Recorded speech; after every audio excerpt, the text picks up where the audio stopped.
Sorry, guys. I don't want to be saved, I said before they could speak.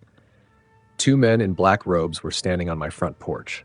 I had never heard of a church where people wore black robes, but I assumed they were here to convert me. I'm not particularly religious, so I was trying to politely tell them off before they wasted their time. I began to close the door.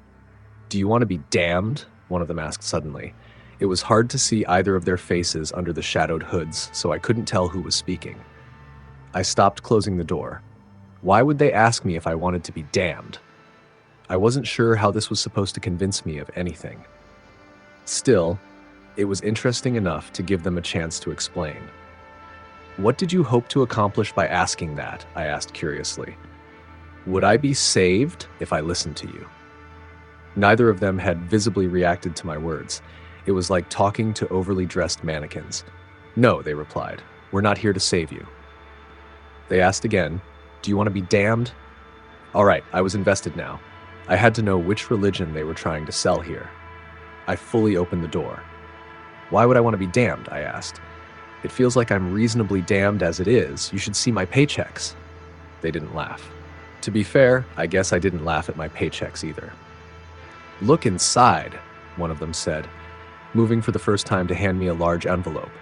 This was getting weird. I opened the envelope in front of them while they waited patiently. No way, I thought. The contents rendered me speechless. An obscene amount of cash was in the envelope, enough to pay for an entire year of rent, easily. What the hell was going on? Before I could say anything, one of them said, "This is 1/10 of what you will receive if you are damned." Now I was truly shocked. People who win the lottery might not get that kind of cash. There had to be a catch here. Was the money fake? I shamelessly pulled a $100 bill from the envelope to feel its texture and look for the watermark. There was no reaction from the hooded men. It was real. I put it back in the envelope and gave them my full attention. I could feel my heartbeat pounding as my thoughts raced wildly. "What's the catch?" I asked. "Where would I go? A dark alley where you harvest my organs or something?" "There is no catch," they said. "You will go to our church. It will take only an hour of your time. No harm will come to you." Their hidden faces and weird speech patterns were starting to creep me out. I still couldn't tell who was talking. It was an incredible amount of money they were promising, but I had a feeling I was going to disappear if I went to their church. "Will I be damned there?" I asked. "What does that even mean?" "You will be damned there," they confirmed. I waited for them to continue. They didn't continue. One of the robed men held out a hand, the same one who had passed me the envelope. I sighed with regret and handed it over. Of course, it wouldn't be that easy. They took the envelope and handed me a small piece of paper. An address was printed on it. "Come to our church," they said as they abruptly turned around and left. I eventually closed the door, lost in thought. For about 30 minutes, I considered the robed men's offer and wondered if I should go. It was a lot of money they were promising, after all. Even though I knew it was probably a scam, I gave in. It was worth wasting an hour of my time to follow up on this. The address they gave me came back as an empty lot in a poorer part of town when I searched for it online. Definitely shady. I would have to go there and check it out from a distance. When I drove over to scout the location, I was surprised to discover that the robed men had not been lying. There was, in fact, a church. It was an inconspicuous black one-story high building with white trim. A modest steeple topped the building. There were no religious symbols anywhere on it, and no signs or any indication as to what they called themselves or what they worshipped. Oddly, it seemed to have no windows. They had to be a cult. Those robed men were dressed like cultists and acted like them as well. This building was essentially my confirmation. No one was outside, there was no parking lot, and there were no cars parked on the road nearby. Was it empty? Nothing had happened 30 minutes later, so I decided to go for it. Knowing how dangerous this could be, I took some basic precautions. I texted my friends and a few family members exactly where I was and told them to call the police if I didn't message them within 2 hours. When I pulled up to the church, I parked near the entrance, just in case. If I had to run, I could quickly get to my car. It was time. I stood in front of the large double doors of the church. Steeling myself, I pushed one open and started to enter.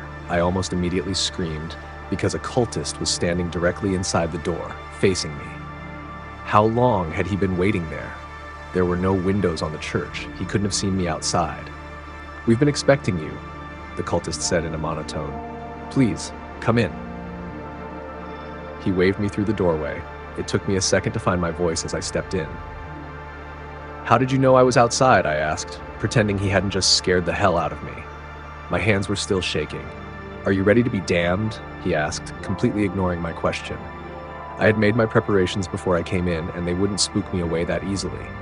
Not with so much cash on the line. "Yes," I said, trying to sound confident for whatever this was. "As long as you have the money." He grabbed a briefcase next to the door and unlatched it so I could see inside. It took every ounce of willpower not to grab it then and there. I had never seen so many $100 bills in my life. If I took this briefcase home, I could shower in cash as easily as in water. He latched the briefcase, dampening my barely restrained avarice, and closed the entrance door. Darkness and shadow enveloped me as the door closed, and I took in my surroundings for the first time. Immediately, I realized that the entire building was one hollow shell, containing one vast, featureless room. Its walls, ceiling, and floor were solid stone. The only lights were functionally placed candelabras. Of course, it would be candles, and I could barely see in the gloom. The cultist was facing me again. He gestured to the center of the room. "You will walk to the center of the room," he said. "A chair is waiting for you. You will sit on the chair." In the center of that ominous chamber was a chair, or perhaps more accurately, a throne, made of black rock. It looked like it was roughly chiseled from a boulder. Its back rose to my shoulders and the seat was unpadded. I would be sitting on hard stone.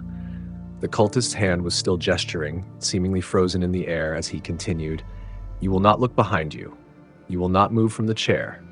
When you are damned, you may leave." He lowered his hand. These people were crazy. Fortunately, I was willing to overlook all of this as long as I left with the briefcase. "May I inspect the chair?" I asked. There were a lot of red flags here I could ignore, but sitting on some kind of torture device was not one of them. "Yes," he confirmed, turning away from me. Now I saw that around the chair and scattered across the room were a significant number of cultists. I couldn't count all of them. There may have been dozens. All of them wore the exact same black robe with hoods that veiled their faces in deep shadow. "Inspect the chair," one of the cultists said. I had already lost track of which cultist had led me in, so I didn't know who said it. They all had the same voice. It sounded like a middle-aged man who had smoked a pack a day since he could walk. I examined the stone chair carefully. Its black surface was flush with the floor. Nothing was hidden or implanted on it that I could see. It seemed completely harmless. I walked around it to check the back. Behind the chair, about 10 feet away, was a freestanding door. It was made of black metal and had a bone-white handle. There was nothing supporting it, and it wasn't set against a wall. It simply stood there, uselessly. You could easily walk around it. "What's with the metal door?" I asked, pointing at it. Silence. It was scarier when there were more of them. They were all standing still, staring at me. I was getting freaked out, so I broke the silence quickly. "The chair looks fine," I said, walking back to it. "Do I just sit now?" "Sit?"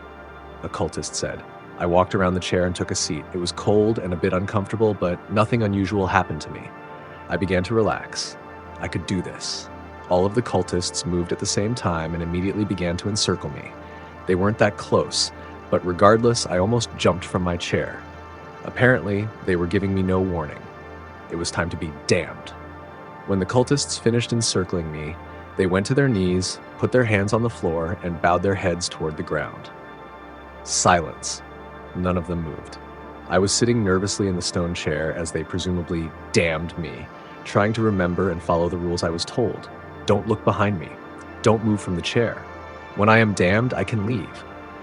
All of these things could easily be accomplished by simply doing nothing. I just had to be patient. I was interrupted from my thoughts by the sound of a handle turning. They were opening the door behind me. What kind of bizarre ritual is this? I kept still. A faint metallic creak was audible as the door opened. I knew something was wrong immediately. All of the candles blew out, plunging everything into complete pitch black darkness.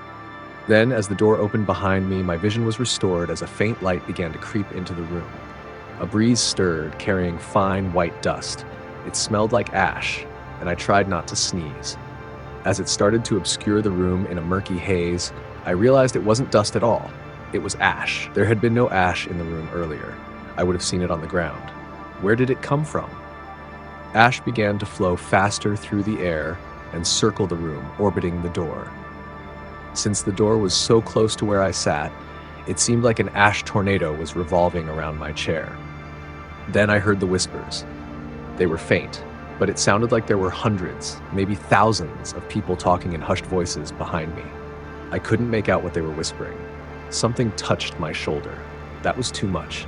I was about to turn around and get up when everything stopped.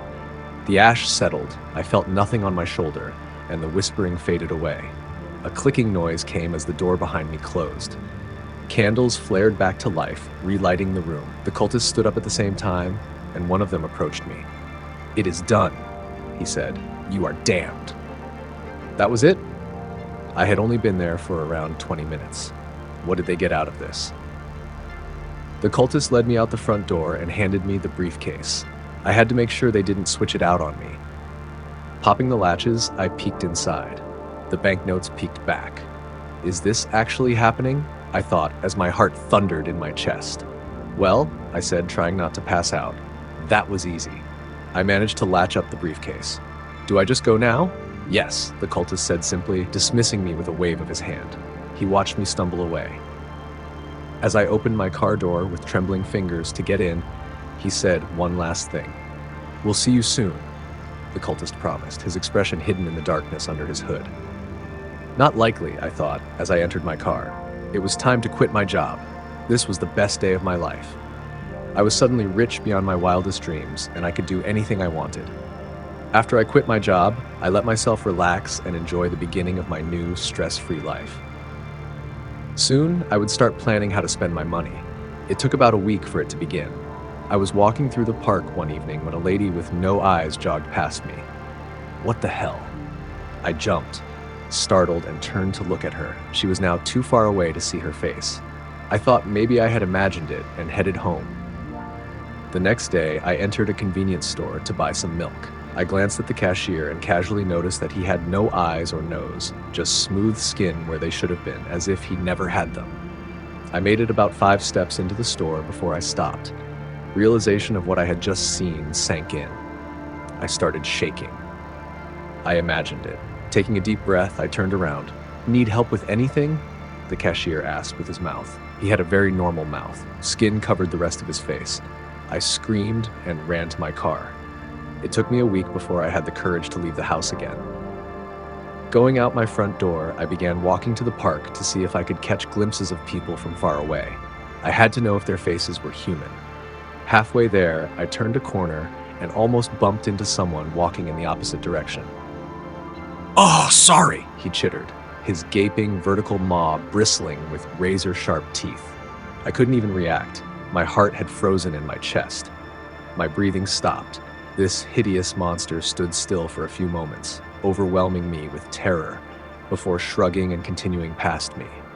It took me another few days to calm down and try to rationalize what was happening. People still seemed to be normal. They just looked different to me, specifically. Was there something wrong with my eyes? Doctors couldn't find anything wrong. I struggled to remain calm as the horrific abominations examined me. I started to have the same nightmare every night. In it, a madness sweeps over Earth, an apocalypse leaving only ruin and ash in its wake. After a few of these dreams, the whispers came back. They've been getting louder recently. I drove by the church knowing they had something to do with this, but it had vanished. Only an empty lot remained. Yesterday, I went to buy groceries. As I was walking through the parking lot, a few of the demons started screeching, their horrific jaws yawning open and pointing at me. Consumed by fear, I sprinted to my car and drove away. When I arrived home, I looked into my bathroom mirror and saw my vertical mouth. It split my face open when I cried out in terror. This morning, I found a plain cardboard box on my front porch. I have the box open in front of me right now. There are 2 things inside: On top is a small pitch black card. An address is on one side, the address of the church. Flipping to the other side reveals 3 words, printed in bone white letters. You are damned, a black robe fills the rest of the box.